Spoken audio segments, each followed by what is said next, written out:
Hola, ¿qué tal a todos ustedes? Muy buenas noches. Soy Roberto Araujo, quien pregona la crónica este viernes 13 de febrero. Como siempre, presento con todo el gusto a nuestro cronista estelar, Marco Antonio Orozco Suart. Adelante, Marco. Pues muy buenas noches a todos los que nos escuchan, los que nos ven a través de Facebook Live, un programa más de Pregonando la Crónica, como todos los sábados, excepto el sábado pasado que tuvimos que posponerla, la charla de hoy con Miguel Ángel Muñoz, pues dado las circunstancias que nos impusieron el fallecimiento del maestro José Luis Castro en su memoria, pero ya estamos aquí nuevamente pregonando la crónica en la memoria precisamente del maestro José Luis Castro.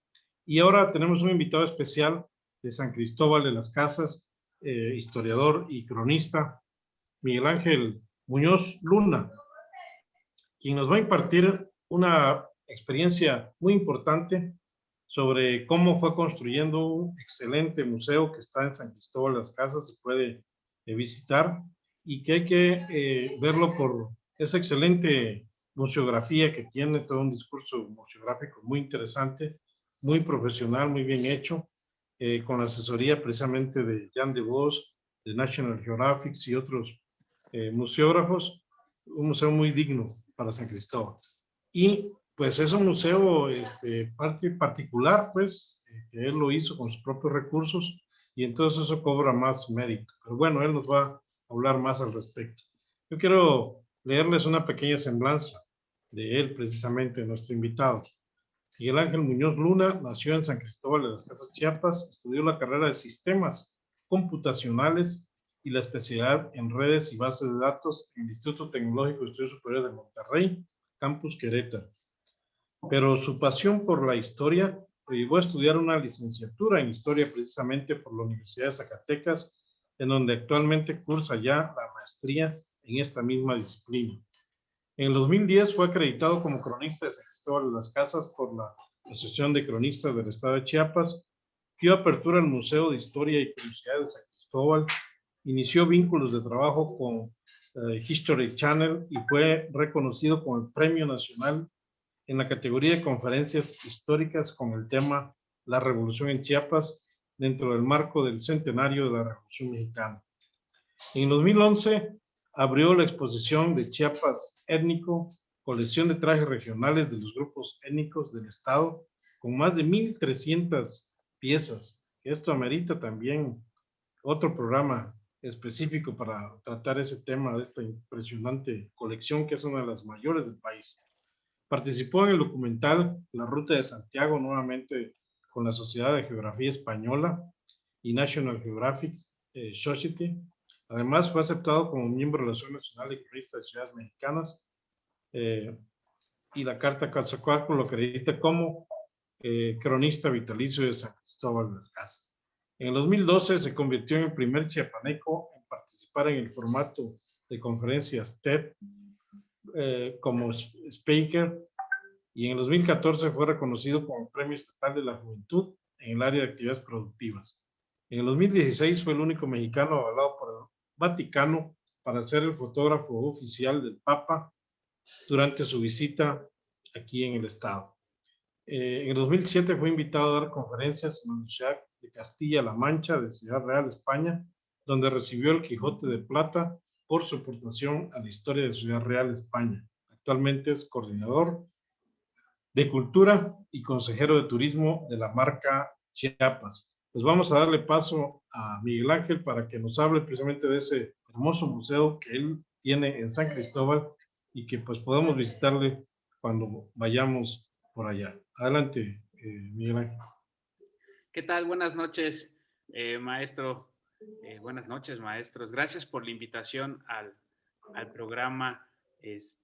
Agradecerle en especial a don Roberto Araujo y a ti, Marco, por la oportunidad para poder hablar un poquito sobre el Museo de Historia y Curiosidades de San Cristóbal en estas nuevas modalidades virtuales debido a esta situación que hoy impera, pero que sobre todo nos ha permitido generar una dinámica todavía mucho más atractiva porque establecemos vínculos con personas a mayor distancia, el impacto se ha hecho mucho mayor y podemos difundir la cultura de una manera mucho más global, a diferencia de como lo hacíamos previo a la pandemia. Creo que son de las cosas positivas y bueno, para mí es un honor compartir contigo y con el maestro Roberto este espacio para hablar de mi proyecto, del Museo de Historia y Curiosidades de San Cristóbal, pero sobre todo de un proyecto que es realmente un proyecto de la gente, porque al final creo que es un museo que logramos involucrar a muchas más personas.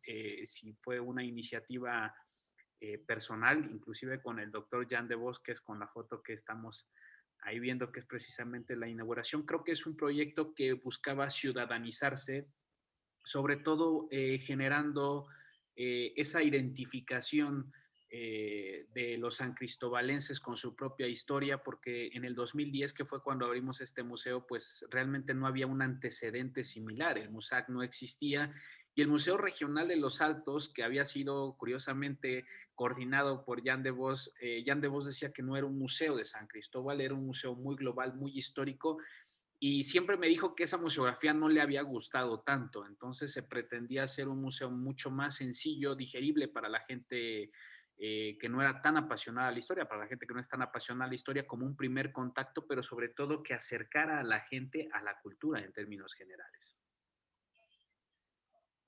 Para arrancar, pues puedo mencionar que el museo lo inauguramos el 31 de marzo del 2010, fue en la fundación de la ciudad, en el 482 aniversario de la ciudad. En esa inauguración, bueno, el padrino de honor fue el doctor Jan de Vos, porque fue un proyecto que salió con él en una charla que tuvimos precisamente ahí en el restaurante donde está ubicado el museo. Estábamos platicando un día y se nos ocurrió hacer una exposición, porque realmente todavía no tenía la cara del museo, pero es sumamente interesante porque el proyecto original con el que arrancamos Jan de Vos y un servidor se llamaba Chiapas Étnico, y lo que querían, perdón, Jovel Endémico. Chiapas Étnico es la otra exposición que tenemos ahora de textiles. Se llamaba Jovel Endémico originalmente. Y lo que íbamos a presentar no eran curiosidades, no era historia, sino queríamos plasmar en maquetas cómo se había destruido el Valle de San Cristóbal desde antes de la llegada de los españoles hasta el siglo XXI. La destrucción que ha tenido por el crecimiento poblacional, por la mancha urbana, etcétera, etcétera, etcétera, e ir mostrando precisamente especies endémicas del valle, tanto de flora como de fauna, porque muchos se quedan únicamente con el pez escamudo de los Altos, que la gran mayoría de la gente conoce como popoyote, pero realmente es pez escamudo de los Altos o Profundulus hildebrandi, que es el nombre correcto. Y hay muchas especies, está el búho abetero, está el dragoncillo labios rojos, está una rana arborícola. Tenemos varias especies que son endémicas de San Cristóbal. Tenemos igual flora endémica de San Cristóbal, y la idea era mostrar la riqueza del valle ecológico y generar conciencia en la gente de la importancia de la ecología. Estaba en ese entonces Juan Sabines Gutiérrez de gobernador, y bueno, empezamos a hacer las negociaciones ahí con el Instituto de Historia Natural, que estaba, por cierto, mi amigo Froilán Esquinca, que si está viendo por aquí, pues le mandamos un saludo. Y empezamos a tratar como de vincularnos con gobierno para que nos hicieran un comodato de las piezas de animales disecados o de algunas piezas que ellos tenían que nos pudieran ayudar a ilustrar precisamente la exposición. Se nos complica tanto porque el tema de los recursos, el tema del préstamo de las piezas, trabajar con gobierno es muy complicado. Y al final, pues, queda como en la mesa este proyecto. Inclusive se buscó apoyo a través de PECDA, me acuerdo, y no nos lo dieron. Y bueno, pues quedó como el sueño ahí un poco frustrado hasta que a veces uno se queda como tan aprensivo con los proyectos que lo comenté con varias personas, se lo platiqué a mi padre. Él me favoreció con darme un espacio porque ni siquiera yo estaba buscando que el museo fuera en un espacio diferente a mis negocios. Sin embargo, mi papá accedió a darme un espacio que era una sala de juntas. para establecer ahí la exposición.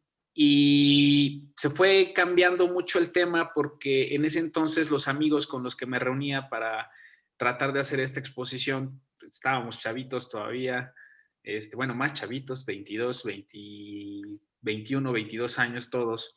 Empezamos a ver qué podíamos hacer porque no conseguíamos las piezas. Y me acuerdo que un amigo dijo, bueno, si ya en el peor de los casos no se consigue nada, ¿por qué no pones todo eso que tú has contado en las fiestas, ¿no? Que cuentas del primer carro que llegó o de la persona con el primer tatuaje o la primera antena de televisión que colocaron en un techo en San Cristóbal. Y yo decía, pues es que eso no es nada interesante, le digo, eso es sumamente anecdótico, le digo, pero no es historia, no es lo que representa lo que me ha enseñado Jan de Vos, le digo, eso es como cultura popular. En ese entonces yo ya pertenecía a la Asociación de Cronistas, pero traía ese enfoque de Jan de Vos de ser un museo histórico.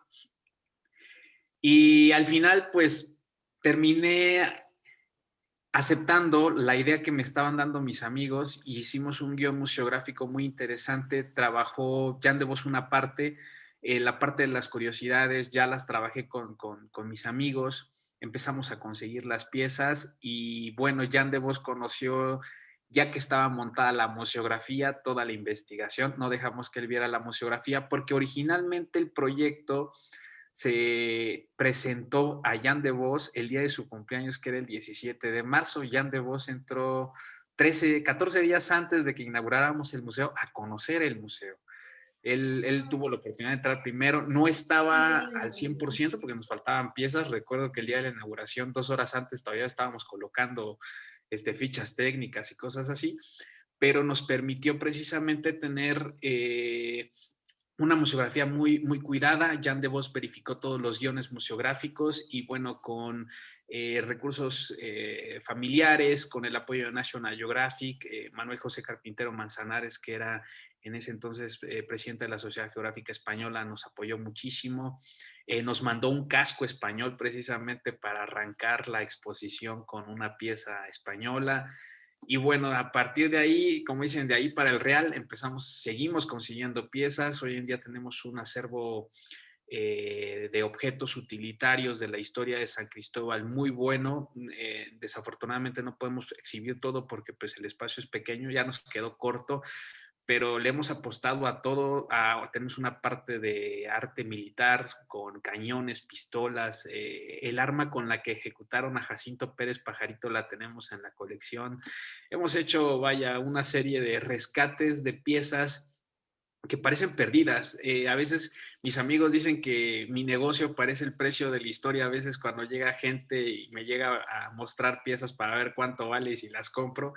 Pero lo interesante es esta reconexión con el pasado, un pasado de San Cristóbal que desafortunadamente no se documenta tanto y se va perdiendo en la memoria de los propios pobladores, como pasa en Chiapas. El chiapaneco no era mucho de escribir su propia historia. Éramos más de tradición oral. Los cronistas hacen un excelente trabajo, pero realmente hay muy poca historia escrita. En Tuxtla pasa hasta que está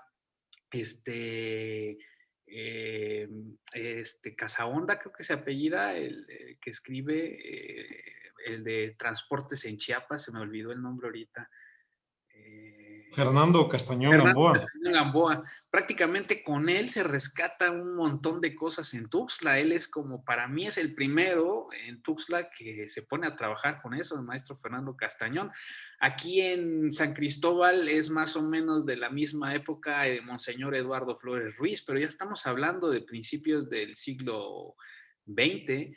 Y se pierde mucha historia ahí en los sancristobalenses, los chiapanecos en términos generales, y eso es lo que hemos estado tratando de recuperar con este museo, que nos ha permitido tener grandes piezas y grandes visitantes también.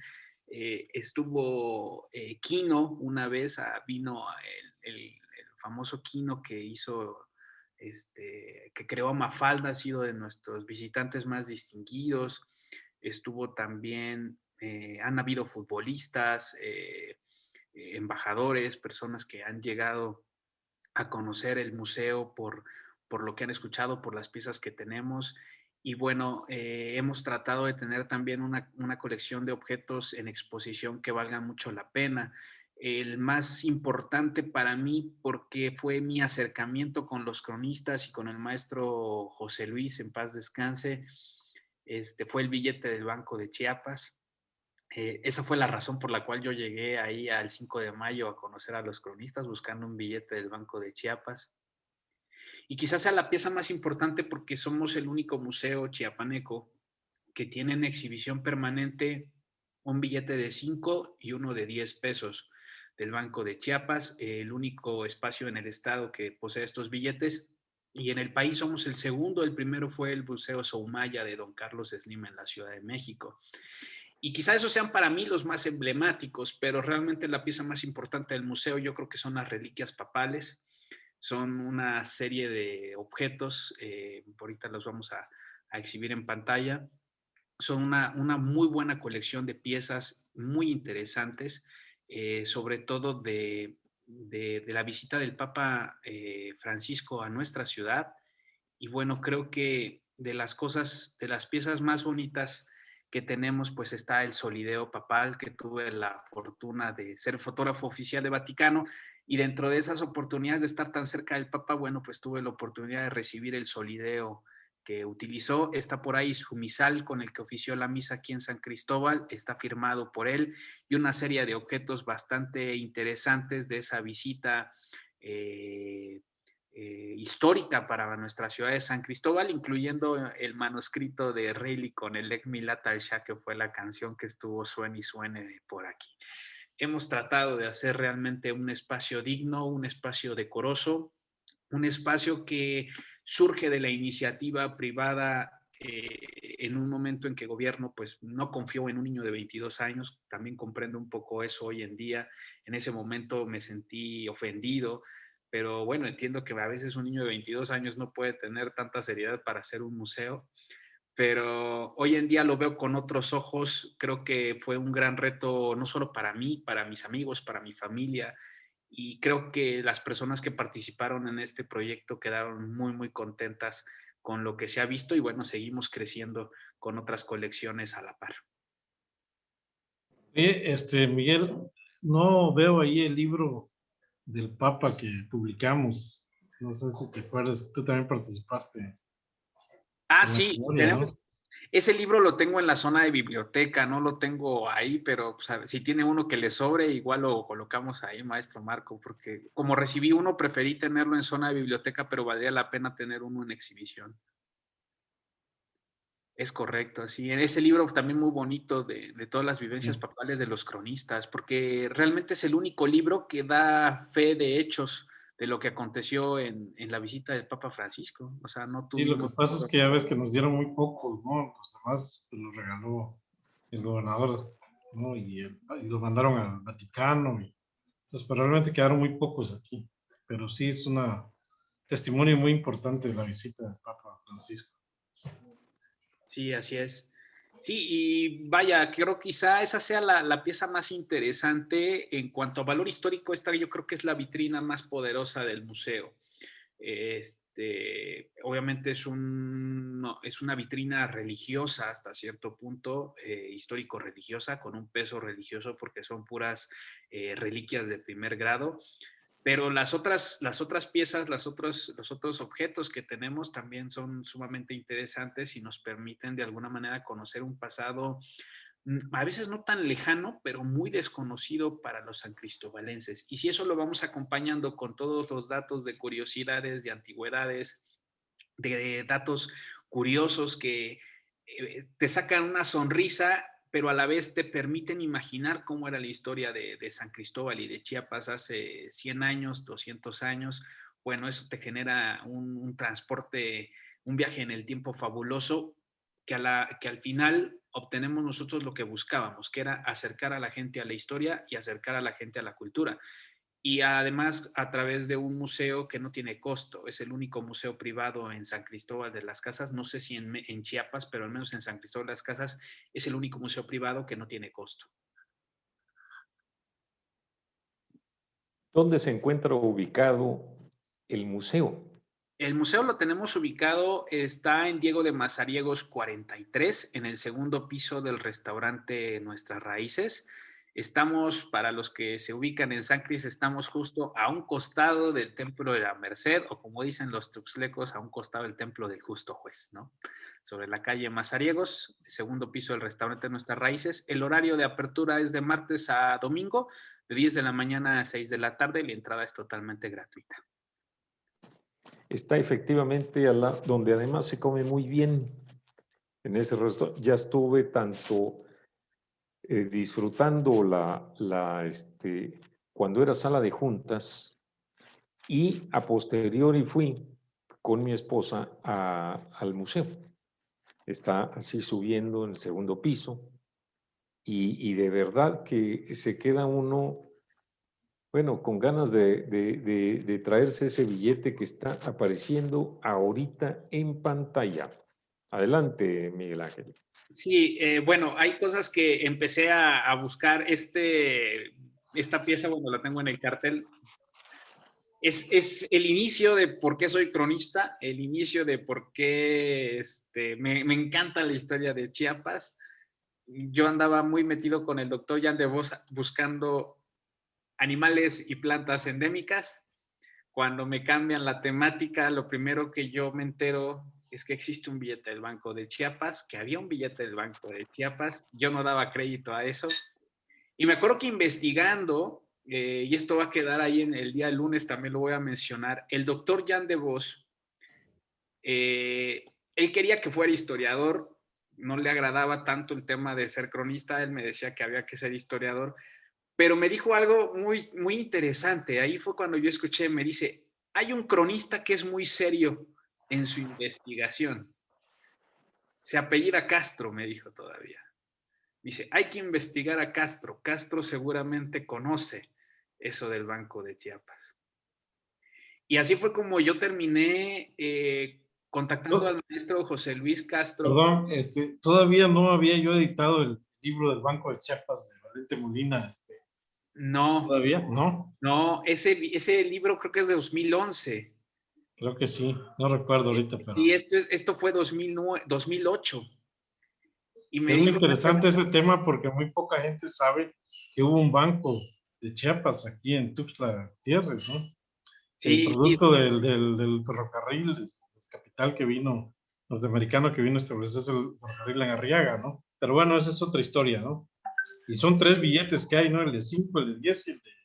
el de 20 es un espécimen, de hecho lo tiene este señor de Escuintla, el que vive en Escuintla, que es realmente Jalisco, se me fue ahorita el nombre.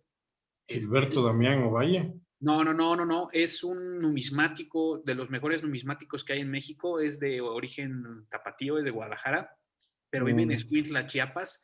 Es el que estuvo en nuestro encuentro de cronistas en Ah, sí, estuvo aquí en Tuxtla Tonalá. también, aquí tenía su... Estuvo en Tuxtla. Él tenía el Museo Numismático de Chiapas.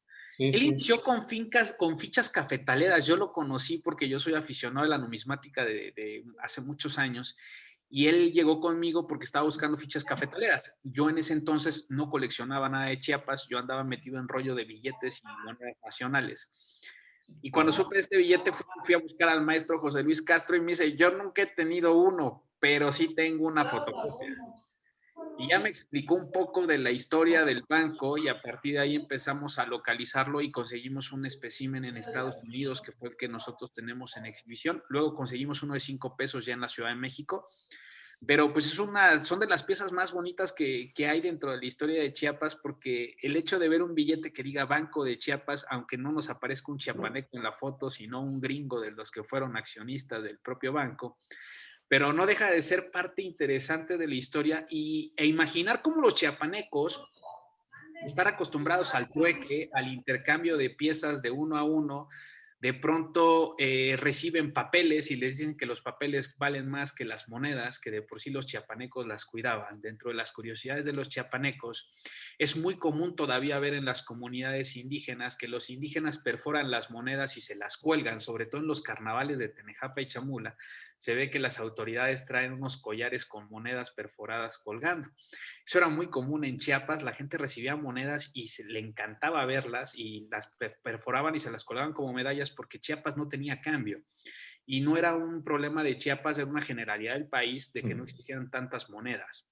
pero en Chiapas se agudizaba precisamente por la lejanía con la Ciudad de México y el aislamiento que siempre tuvimos de Guatemala. En Chiapas circulaban monedas de todo tipo, no teníamos una moneda específica, inclusive durante la época de la colonia aquí circulaba todo lo que pasaba porque no había moneda y se aplicaba mucho el término de moneda fraccionaria, que es una de las grandes curiosidades de la historia de la moneda, que si se pagaban un real con una moneda de 4 reales, agarraban una hacha y partían la moneda en 4 pedazos y le devolvían 3 de cambio y se quedaban con un cuarto de la moneda y de ahí viene el término fraccionario, ¿no?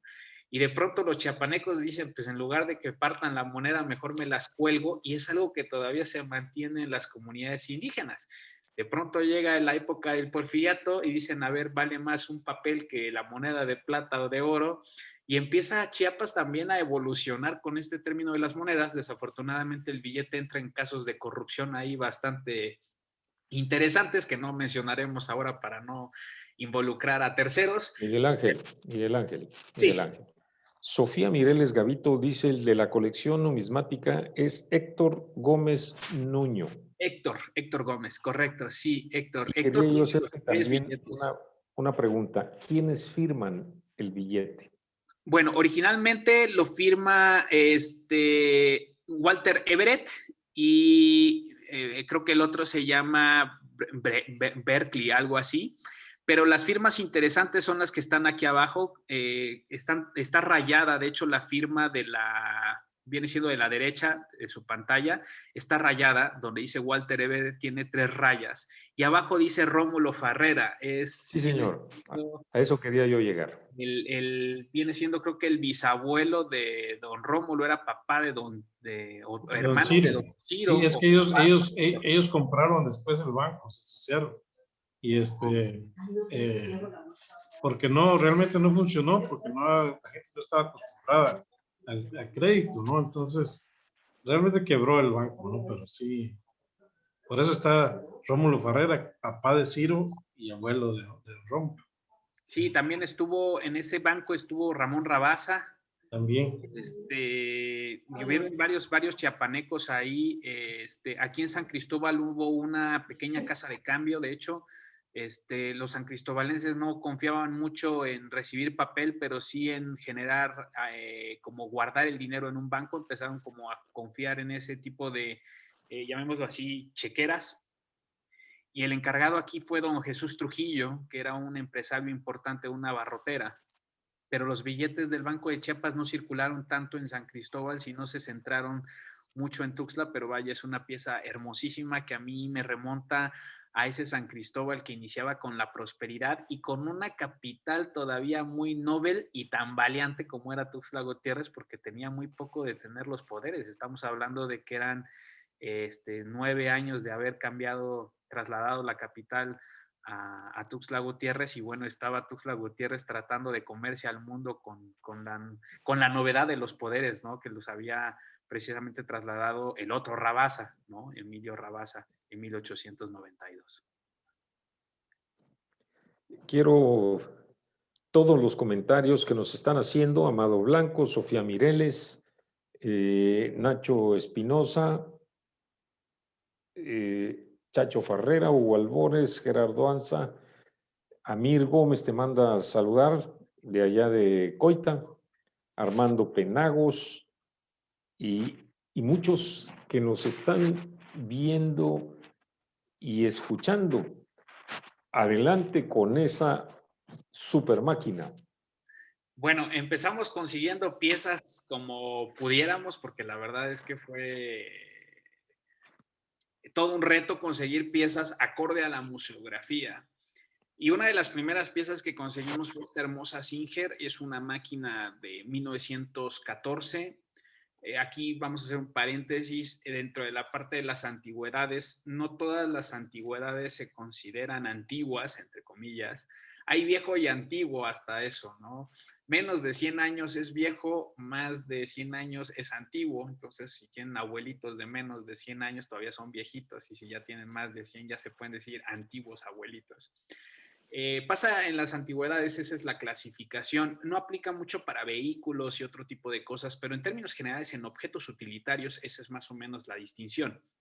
Este ya es una antigüedad, tiene más de 100 años y curiosamente es una máquina Singer de escasos 15, 14 centímetros de altura. Es una máquina de coser totalmente funcional, como una máquina grande de las actuales. Este es de mano, se prensa a una mesa a través de, vaya, de una prensa y se da vuelta a mano. Originalmente esta máquina de coser era un juguete para niños y tuvo tanto éxito la máquina con las mamás de los niños, porque la empezaron a utilizar como una máquina de coser de viaje. Y así fue como esta máquina empezó a traspasar fronteras más que como un juguete, como una máquina de coser de viaje y se hizo una de las piezas infalibles dentro de la alta esfera social mundial. A San Cristóbal obviamente llegaron algunas máquinas de estas cuando la gente ocupaba para hacer los famosos remiendos, pero eran piezas utilitarias sumamente extrañas. La persona que tenía una de estas piezas, pues prácticamente era el centro de atención o el foco de atención de toda la ciudad, porque San Cristóbal también no era una ciudad rica, pese a ser ciudad real, pues era una ciudad real de nombre. Realmente Chiapas tienen una radiografía de pobreza en su historia de manera impresionante. Y lo vamos a ver con todos los avances tecnológicos, cómo van llegando, cómo llega el cine, inclusive, seguramente hablaremos un poquito más adelante, cómo llega el cine, cómo llega el periódico, cómo llega la primera bicicleta, el primer coche, todos los avances tecnológicos y científicos que van llegando a Chiapas llegan a cuentagotas, llegan con muchos problemas, llegan con limitaciones, llegan con desconocimiento y llegan sobre todo con un freno eclesiástico, porque también la iglesia vigilaba que sí, que no. Todavía en San Cristóbal hasta los años 60, la cartelera del cine pasaba primero por Monseñor Rubén Ramos, quien evaluaba precisamente las películas que se colocaban y dictaban los sermones si podían ir o no podían ir al cine y a qué hora se podía ir al cine, porque estaba limitado precisamente. San Cristóbal fue un pueblo ultraconservador, tanto en política como en la parte religiosa, y bueno, el control religioso y político que estaba prácticamente amañado por la iglesia limitaba mucho las cuestiones tecnológicas y los avances científicos. Entonces, las curiosidades de este tipo, aunado a la pobreza de la sociedad, bueno, se volvieron prácticamente en auténticos milagros todavía conseguir algunas piezas como estas, pero esta es una belleza que tenemos ahí en el museo y que funciona, porque una de las cosas que tiene el museo es que todas las piezas que se exhiben funcionan, porque la idea originalmente era que el museo no tuviera cristales, la idea es que la gente entrara al museo y pudiera tocar todo.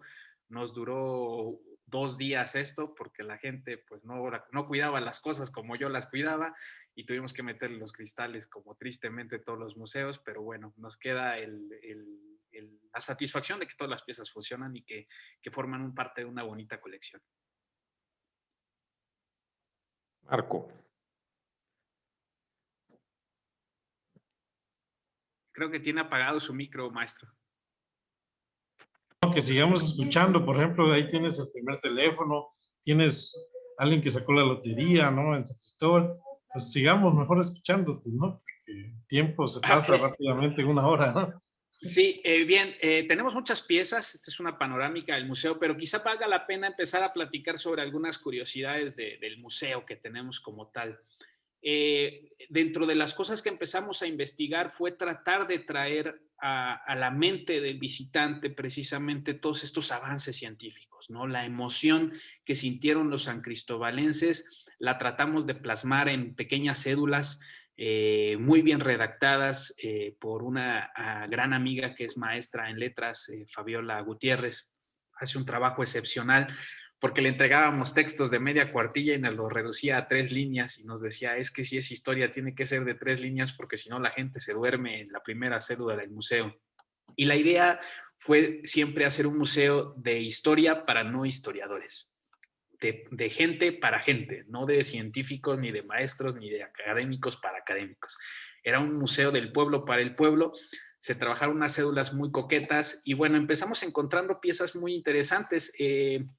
No tengo foto precisamente, pero está el primer periódico de la ciudad, que fue el periódico del Pararrayo, que fue una contraparte precisamente de la campana tuxtleca de Joaquín Miguel Gutiérrez, que fue el primer periódico en Chiapas. El segundo periódico en Chiapas fue El Pararrayo, un periódico de Fray Matías de Córdoba, con una imprenta traída en Guatemala, que se presenta ese periódico el 3 de octubre de 1821, me parece.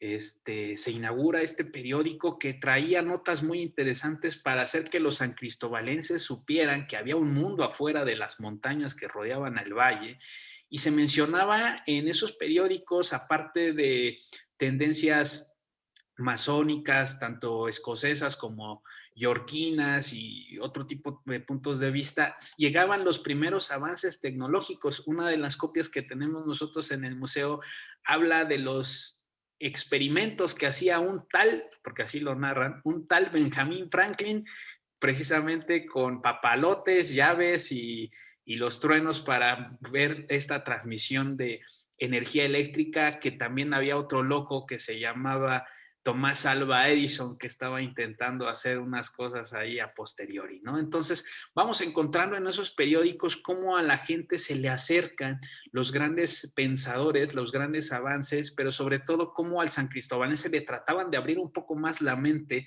porque el san cristobalense se limitaba a que el mundo era lo que se alcanzaba a ver desde el centro del valle, puras montañas. Muchos san cristobalenses nacieron y murieron en San Cristóbal sin salir de San Cristóbal.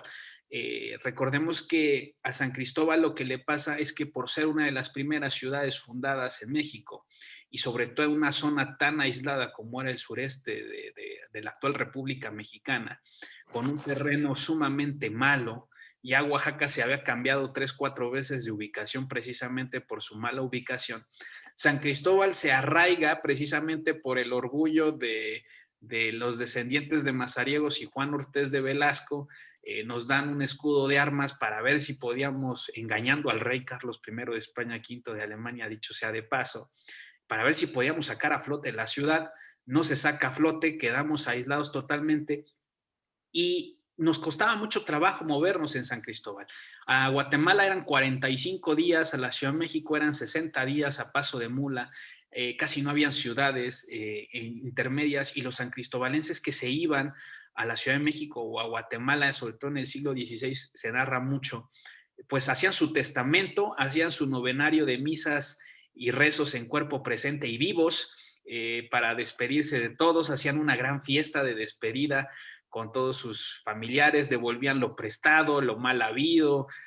Si tenían 3 mujeres, ese día de la comida aparecían todas las mujeres con los hijos, y se iban a su viaje con la ilusión de algún día regresar a San Cristóbal, pero más preocupados iban a llegar a su destino, porque no había ni siquiera mapas. O sea, el problema es que San Cristóbal fue una ciudad muy antigua, va a ser la 10ª ciudad con acta de cabildo más antigua de la República Mexicana, pero sobre todo muy aislada, con muy mala comunicación, con muy mala experimentación. Los pocos viajeros que llegaban a la ciudad eran los que nos daban información.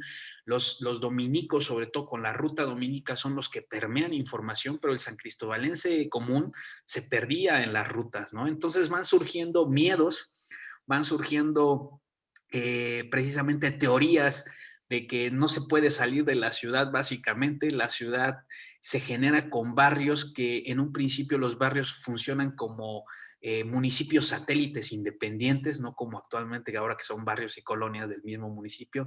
Tenían sus propias autoridades como ejidales, los barrios. El centro era muy pequeñito. Llegar a lo que hoy es San Ramón, que es un barrio que está a 7, 8 cuadras del centro, ya se consideraba el finisterra de la ciudad. Entonces, imaginarse todo eso, pues nos va marcando todo un hito, ¿no? De cuando llegaran los religiosos, que son los que traen avances, que son los que nos van trayendo inclusive muchos de los frutos que aquí conocemos. El durazno no se conocía, lo traen los dominicos. Imaginar cómo la gente se quejaba de que cómo era una ciudad real y no tenía ninguna calle empedrada. Sobre todo los sacerdotes decían que salir de sus conventos para oficiar misas se tenían que ensuciar los hábitos, ¿no? Con esas calles llenas de lodo. Y bueno, poco a poco van creciendo sin universidad, sin educación, los san cristobalenses para hacerse del mundo tecnológico. Y así llega el primer periódico, llega la primera bicicleta por un señor de apellido Malpica hacia 1893, llegó a Tuxtla, este señor venía, Daniel Malpica se llama, creo que todavía tiene familia en Tuxtla Gutiérrez, los Malpica creo que se establecieron en Tuxtla Gutiérrez, aquí en San Cristóbal no quedó ninguno, pero él llegó de Veracruz a San Cristóbal, de Veracruz a Tuxtla Gutiérrez, y de Tuxtla Gutiérrez subió a San Cristóbal más o menos 12 horas en bicicleta porque no habían caminos. Dicen que ahí, como a mal chiste, algunos aseguran que fue verdad, otros dicen que fue mentira. Dicen que dentro de todas sus peripiezas con la bicicleta hasta se terminó chocando con un burro, por eso hizo 12 horas en el trayecto. Trajo una bicicleta que fue una bicicleta que de alguna manera mostró a los sancristobalenses que había un transporte distinto a las carretas fúnebres que se conocían en la ciudad, o a las carretas de carga que se conocían únicamente. La bicicleta era fue una de las primeras cosas que mueve a los sancristobalenses a acercarse, y a partir de ahí empiezan las Hércules, que fueron las Hércules las que más se mueven aquí, y se vuelve el ciclismo en San Cristóbal una de las cosas más fabulosas, porque los sancristobalenses todos andaban en bicicletas. Por eso nos llaman después pueblo bicicletero y sopilotero, porque o andaban en bicicleta o andaban con chales negros, porque todo el tiempo estábamos de luto los sancristobalenses, sobre todo las mujeres. Se come muy bien en San Cristóbal, eso levantaba el colesterol, los triglicéridos hasta el cielo, no habían análisis en ese entonces, la gente moría muy joven y todas las mujeres estaban prácticamente enlutadas, y los lutos en San Cristóbal, como eran regulados por la iglesia, pues eran perpetuos. Entonces, pueblo sopilotero y bicicletero a partir de la llegada de la bicicleta.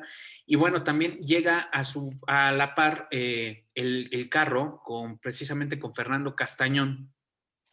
Llega el carro, llega por Arriaga, luego sube a Tuxtla Gutiérrez y luego llega a San Cristóbal de las Casas, este famoso coche white de color azul, curiosamente se llamaba white, pero era de color azul, y llega con sus 22 caballos de fuerza, entra por la calle Diego de Mazariegos, después de que casi 80 personas fueron llevando el coche de Tuxtla Gutiérrez a San Cristóbal, porque no habían caminos, iban podando, empujando el coche para que los 3 pasajeros que iban ahí, Ernesto Gutiérrez, Fernando Castañón y no recuerdo y creo que fue Ciro Farrera, los 3 que llegaron aquí con el primer coche, llegan, y cuando llega el coche se estaciona a un costado de la catedral, y el sacerdote, el primero que dice: eso es una máquina del demonio, los que se suban o se acerquen seguramente se vuelven pecadores. La gente no sabía qué era, se hablaba de que el coche tenía 22 caballos, la gente buscaba dónde estaban los caballos en ese artefacto tan pequeño, porque pues, los caballos ocupaban mucho espacio. Como pueblo pequeño, el chisme corrió por todos lados. Muchos decían que había llegado una máquina infernal que el obispo no permitía, pero el coche se vuelve prácticamente en un transporte que también cambia todo el sistema de movilidad en el estado de Chiapas, y genera el primer cinturón turístico y de transporte en el estado, que es Arriaga, Tuxtla, San Cristóbal y Comitán, con esta primera traza vehicular, en donde empiezan a circular estos primeros white, y luego empiezan a llegar unos Forte 15 muy antiguos, bonitas, estas carcachitas, y que empiezan a ser como del gusto de los sancristobalenses moverse. Tener un coche costaba en ese entonces 6 millones de pesos actuales, pero aparte había que llevar un gran número de personas para que fueran aplanando los caminos y cortando la maleza para que el coche pudiera funcionar. Así como llega el carro y la bicicleta, también en San Cristóbal nos llegan los barcos, y esto es algo poco conocido por los chiapanecos. Una ciudad a más de 2,200 metros sobre el nivel del mar, sin ríos ni mares navegables, tuvo un barco pagado por el ayuntamiento. Esta es una de las cosas más interesantes dentro de la historia de San Cristóbal, porque San Cristóbal es una ciudad que se inunda mucho, tiene muchos problemas de inundación la ciudad, y dentro de los grandes problemas que tiene precisamente es que las inundaciones generaban aislamiento entre los barrios. Esto provoca que hacia 1880, 1878, el presidente municipal le pida a los pocos extranjeros que habían llegado en barco a la ciudad, sobre todo unos alemanes, que eran los más frescos en la ciudad, que hicieran un barco como ellos habían llegado de Europa a América, que les permitiera con ese barco precisamente socorrer a las personas que padecían de las inundaciones y que quedaban totalmente aisladas del resto de la ciudad. Estos intrépidos alemanes se animaron a hacer el barco, pero pues no sabían hacer un barco, hicieron un barco como lo vieron, no tenían nociones de navegación y bueno, tuvo prácticamente el mismo fin que el Titanic. El día de la inauguración se liberaron pues la banda, inclusive yo creo que han de haber hasta roto la botella ahí en el barco, toda la gente estaba aplaudiendo y lanzan el bote a alta mar, que era pues una gran lancha más que un barco, la lanzan en alta mar para ir a rescatar a los ahogados que eran del barrio de San Diego y yo creo que no llevaba recorrido el barco, vaya, ni 20, 30 metros cuando se empezó a hundir solito sin que hubiera un iceberg ni nada por el estilo. No flotaba realmente. La tripulación tuvo que abandonar el barco, el capitán no se quiso ahogar con su propio barco, también salió corriendo, salió nadando. Y bueno, esto produce que el ayuntamiento, muy preocupado porque habían cobrado un montón los alemanes por el barco, pues tenga que liberar a los presos que estaban en la cárcel de San Cristóbal para que todos los presos sacaran esta lanchota y la regresaran a tierra y ver qué había pasado. Los alemanes no daban crédito a esto, pero ya habían cobrado. El ayuntamiento pues no lo bajaban de tonto por haberles visto la cara. Y el barco estuvo tirado ahí, esta lancha estuvo tirada en el Palacio Municipal varios meses hasta que otro presidente municipal dijo que esa era un mal recuerdo y la tuvieron que desmantelar, pero bueno, así nos llegó también el tema de la navegación, que curiosamente provocó hacia principios de 1900 que tuviéramos una presa que se llamaba Lagos de María Eugenia, una presa artificial, y que San Cristóbal fue por mucho tiempo la catedral de los torneos de pesca en Chiapas, ¿no? Curiosamente no era la zona de la costa ni la zona de playas de Catazajá como es ahora. La catedral de la pesca en Chiapas era San Cristóbal de las Casas en una presa artificial porque los sancristobalenses también se emocionaron con el tema de los barcos. Y bueno, ya que estamos hablando de transportes, también nos llegó el primer avión, 1921. Fue un avión Bellanca que aterrizó en San Cristóbal después de haber hecho varios sobrevuelos y haber lanzado unas bombas ahí. Era precisamente un movimiento contrarrevolucionario. Tropas que fueron enviadas desde el centro del país precisamente para tranquilizar un poco las huestes de Alberto Pineda Garrio y compañía. Y bueno, nos avientan ahí unas bombas, pero como nosotros éramos pineristas, le hacíamos mofa a los constitucionalistas o los federalistas, como se les llamaba, y dicen que esos bombardeos nada más dejaron viuda a 50, ¿no? Eso dice el encabezado del periódico. Cuando se lee en el interior dice gallinas, porque el gallo donde cayó la bomba, pues fue el único fallecido con esos bombardeos, ¿no? Que intentaron meter miedo, pero que de alguna manera generaron más bien una nota que la vieron con mofa.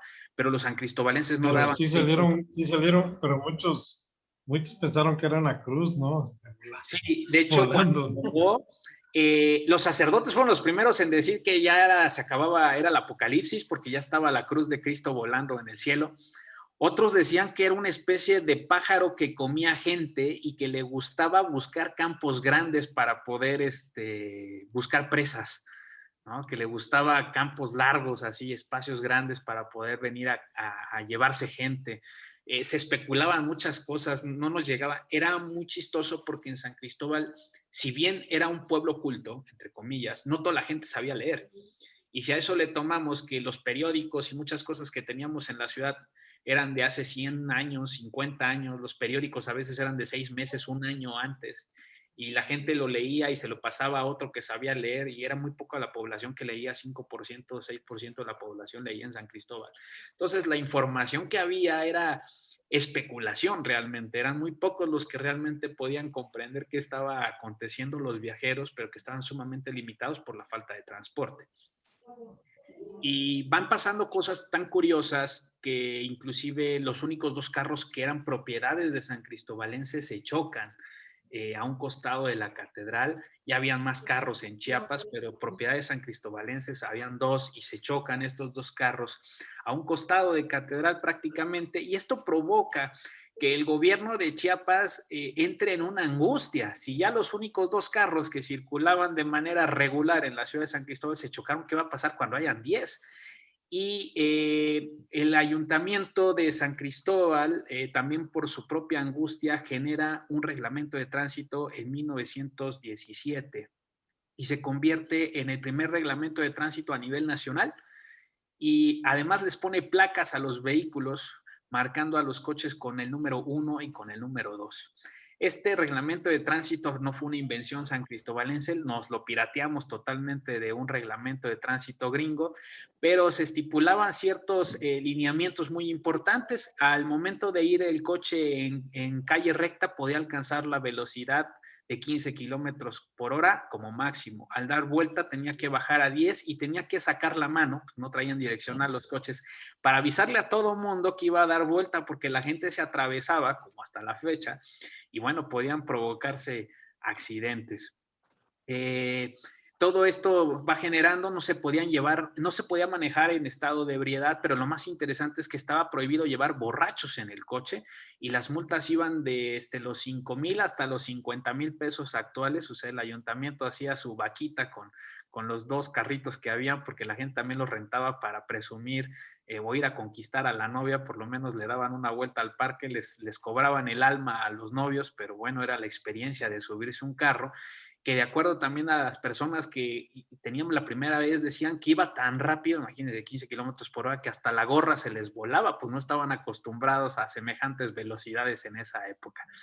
Pero San Cristóbal es un pueblo que va conociendo a través de su propia curiosidad y de su propio rezago lo que acontece en el mundo a través de estas cosas, y también van llegando grandes inventos como fue la televisión y la radio, cosas que tenemos ahí en el museo.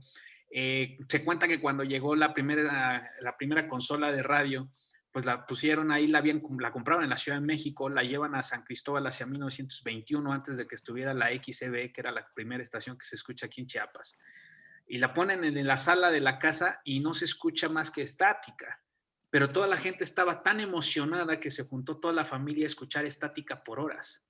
Y la gente decía que eso era fabuloso, porque muchos decían que era música, otros decían que estaban hablando en otro idioma y era pura estática, pues no se escuchaba nada. Después ya llegó la primera estación y ya se empezó a familiarizar que ese aparato abandonado que producía solo estática, sí producía voces en español y producía comentarios y algo de música grabada. Entonces los sancristobalenses fueron evolucionando, pero quizá lo más interesante sea cuando llegó la televisión. La primera televisión fue traída por unos españoles que entraron por Guatemala y trajeron la primera televisión. Esta televisión la compraron ellos en Guatemala, y cuando llegaron acá, pues no sintonizó nada. Estamos hablando de los años quizá 40, y no había mecánicos de carros, menos de televisiones en esa época en la ciudad, y se la llevaron a un talachero, por así decirlo, que era pues, el buenazo del pueblo, para que hiciera la verificación de por qué la televisión en San Cristóbal no servía, si la acababan de comprar en Guatemala y tenía buena transmisión. El talachero le explicaron qué hacía la caja, porque él no sabía que era una televisión, y después de haberla tenido en su taller quién sabe cuántos días, pues su veredicto, y eso lo grabaron ahí en un periódico muy gracioso, fue que en el trayecto de Guatemala a San Cristóbal, las personitas que salían en la televisión seguramente se cayeron de la caja, y por eso la caja ya no tenía imagen, porque todas las personitas que aparecían que tenían que aparecer precisamente en esa caja, pues se habían caído en el transporte. Entonces van saliendo cosas muy curiosas, y eso es lo que tratamos de rescatar dentro de la inocencia de San Cristóbal en este museo, que vaya, ha sido un esfuerzo muy interesante. Inclusive rescatar el billete de la lotería con el que don Hernán Pedrero Argüello se sacó 10 millones de pesos, que es una cantidad irrisoria hoy en día, son como 10,000 millones de pesos lo que se ganó el señor. Pues eso fue un auténtico tanque de oxígeno para la ciudad, para ayudarle precisamente a sanar mucha de la pobreza. Él se hace de muchas propiedades siendo agiotista, pero se convierte en el primer gordo de la Lotería Nacional, con un billete que incluso ni siquiera pagó. Él no tenía ni siquiera dinero para pagar el billete, lo pide fiado y gana la lotería.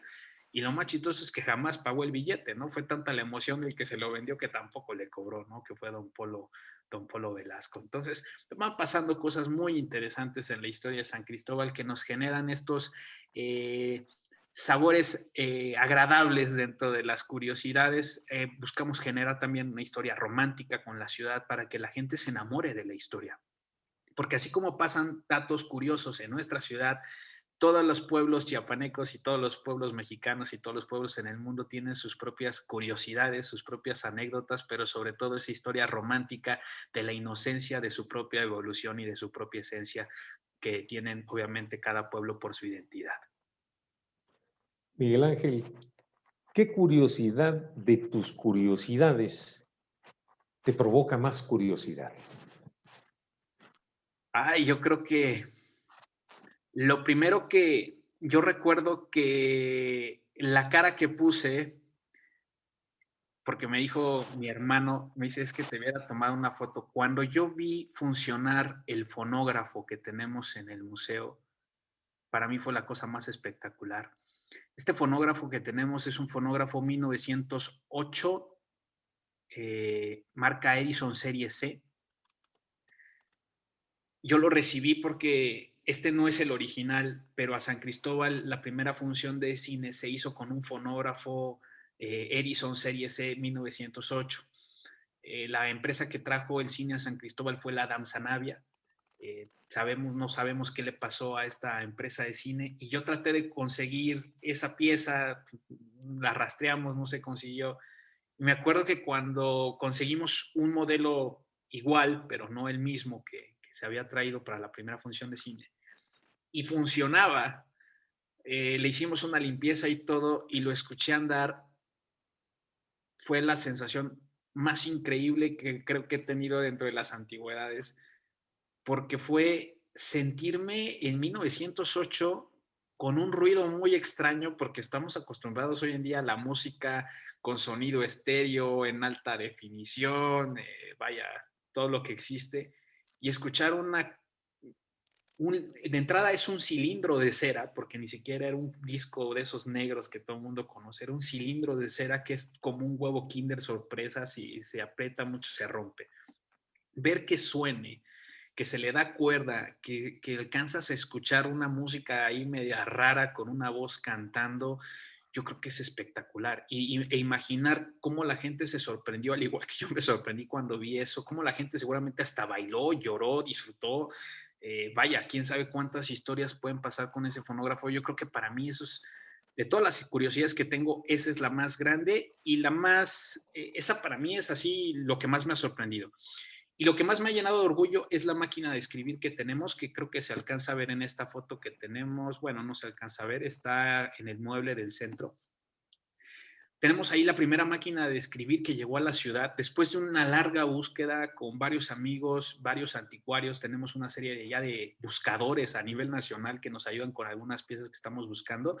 Se encontró en Connecticut de Estados Unidos esta pieza y nos la regresó precisamente History Channel y llegó acá un 10 de mayo. Entonces es la pieza que tiene más valor para mí en cuanto a búsqueda. Porque es una pieza que recogimos de la historia de San Cristóbal, la original, y la regresamos de estar en Estados Unidos a San Cristóbal y el fonógrafo que vaya. Yo espero que algún día todos tengan la oportunidad de visitar el museo y ver esa pieza porque realmente son viajes en el tiempo, sobre todo porque los ves funcionar. Eso es, vaya, te deja sin palabras, sobre todo si eres un apasionado de la historia, no puedes imaginar cómo tu abuelita o tus antepasados pudieron bailar o conquistar a su pareja escuchando semejante música imperceptible, porque realmente no entiendes, no identificas la voz, escuchas ruidos raros ahí y una melodía media tenebrosa que inclusive si te la ponen de noche parece más película de terror que música romántica, pero fabuloso el objeto viéndolo funcionar. Nuevamente, Miguel Ángel, nos haces el favor de repetir, ya casi así con pelos y señales, dónde se encuentra ubicado el museo, por favor. Sí, estamos en Diego de Mazariegos 43, en el segundo piso del restaurante de Nuestras Raíces. Estamos a un costado del Templo de la Merced, o del también conocido como el Templo del Justo Juez en San Cristóbal de las Casas. Abrimos de martes a domingo de 10 de la mañana a 6 de la tarde y la entrada es totalmente gratuita. Y además los invitamos a que vayan a comer, a desayunar o a cenar ahí al restaurante. Sí, también. Porque les va a dar ganas de subir, les va a dar ganas, como me dieron ganas a mí de subir. Muy buena comida, Coleta, precisamente buena cocina, Coleta. Se enoja. Ahí. Sí, sí, tenemos inclusive tachihuil, sopa de pan, lengua en azafrán. Hay platillos que son típicos de San Cristóbal, poco comunes y que se pueden conseguir ahí en el restaurante. Ni me digas la sopa de pan porque el asado ya se me está haciendo agua a la boca. Ya se me está haciendo agua a la boca. No, muy lo que se me está haciendo es tarde porque tienes algo más que agregar, Marco, porque está interesantísima. Yo quisiera que se extendiera unos 5 o 10 minutos más. De verdad que está fabuloso, está interesantísimo todo. ¿Qué edad tienes? ¿Qué edad tienes? Yo tengo 35. No, estás pichito todavía. ¿Desde cuándo dices que te interesó todo esto, las antigüedades? Las antigüedades como a los 12, empecé yo con monedas. Luego ya tuve acercamiento con otro tipo de objetos por mi abuelo como a los 15, 16.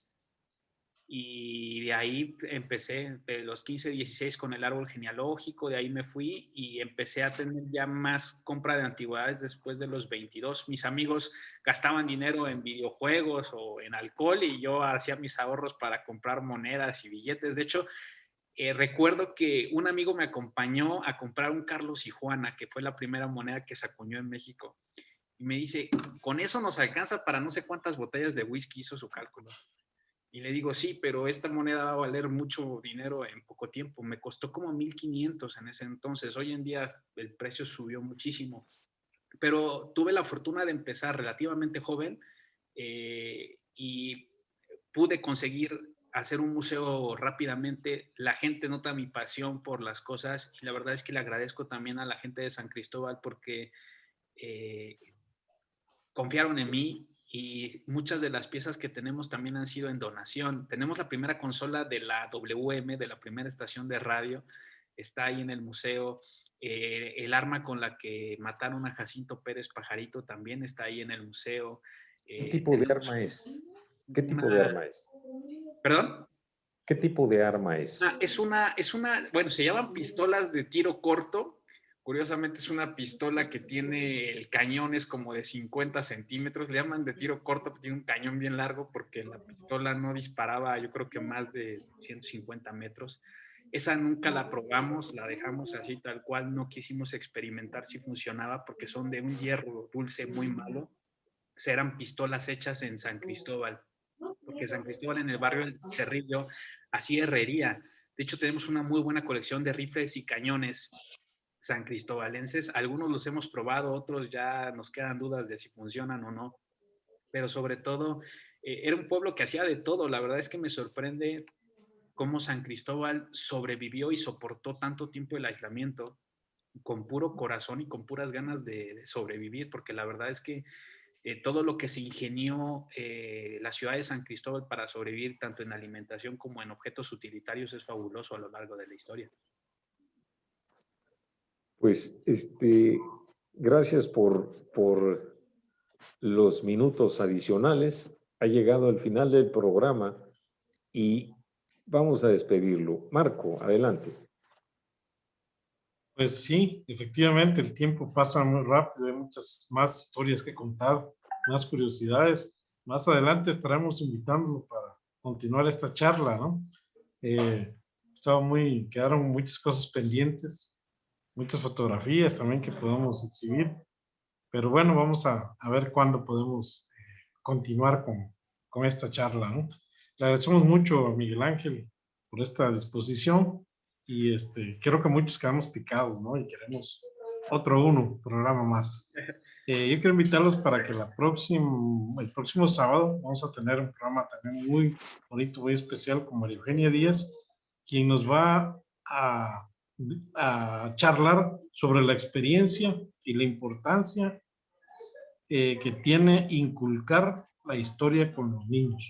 Ella es autora de un libro que se llama Tuxtla para niños y niñas y ha tenido secciones infantiles en diarios locales. Entonces va a ser un programa muy bonito para papás, pero dedicados a enseñar historia a los niños, ¿no? Entonces, los esperamos y el próximo sábado, el siguiente, 27, va a estar Ulises Valdés, cronista de Terán. Y así vamos a seguir invitando a más y más cronistas, algunos en más de una ocasión, como el caso de Miguel Ángel. Muchísimas gracias, buenas noches. Muchas gracias a todos, gracias por la Yo invitación. le voy a llamar el Pichito de los cronistas. Yo no creo que haya uno más joven que él. Creo que ya hay otro más joven, ¿no? No me digas. Miguel Ángel, ¿ya te desbancaron o no? Ya, creo que ya me desbancó un chico nuevo de Carranza. No lo conozco, Sí. pero acaba de entrar en Axim. Pero Sí. bueno, tuve un reinado largo y prolífero porque estuve prácticamente del 2009 a la fecha, estamos ¿qué? Casi 12 años. Ya me tocaba empezar a entrar ya al rubro de los más Bueno. grandecitos. Bueno, entonces de Pichito pasó a Puber. Y el Presentamos al cronista Puber de Miguel mayor Ángel. edad es don Rubén López Cárcamo con 104 años. Después el doctor Pavía con 101 años. Ay, y de ahí otros que estoy viendo, pero que no digo quiénes son, ¿no? Miguel Ángel, por favor, a despedir el programa. No, pues agradecerte, maestro Roberto, maestro Marco Orozco, por la invitación. La verdad es que es un placer siempre platicar con ustedes y sobre todo pues haber tenido la oportunidad de hablar un poquito del Museo de Historia de San Cristóbal, este proyecto de historia para la gente, para el acercamiento a la cultura, pero sobre todo un espacio cultural que sin fines de lucro y sin costo busca acercar a los niños a interesarse por la propia identidad de los sancristobalenses. Les agradezco mucho su tiempo, a todos los que nos están viendo a través de Facebook y sobre todo por la importancia que tiene este tipo de programas para toda la cultura chiapaneca y sobre todo para el rescate de nuestras tradiciones y de nuestra identidad. Muchas gracias, muchas gracias. Estuvo realmente fascinante para mí. Para mí estuvo fascinante tu conversación. Casi no habló Marco y yo menos, porque realmente estuve viendo esa película. Todo lo que tú nos estabas narrando, yo lo estuve viendo. Y remontándome a mis épocas de chiquitillo también, que no teníamos nada, también. Y a ustedes, queridos amigos, muchas gracias. Los invito a que vengan. Vengan a San Cristóbal a conocer este hermosísimo museo de un esfuerzo privado. No es público, es un esfuerzo privado que ha llevado mucho trabajo, mucha pasión sobre todo. Gracias, soy Roberto Araujo, quien pregonó la crónica desde Tuxtla Gutiérrez, Chiapas. Nos vemos el próximo sábado. No se olviden, el próximo sábado como dicen aquí vulgarmente, nos miramos otro uno. Hasta la vista.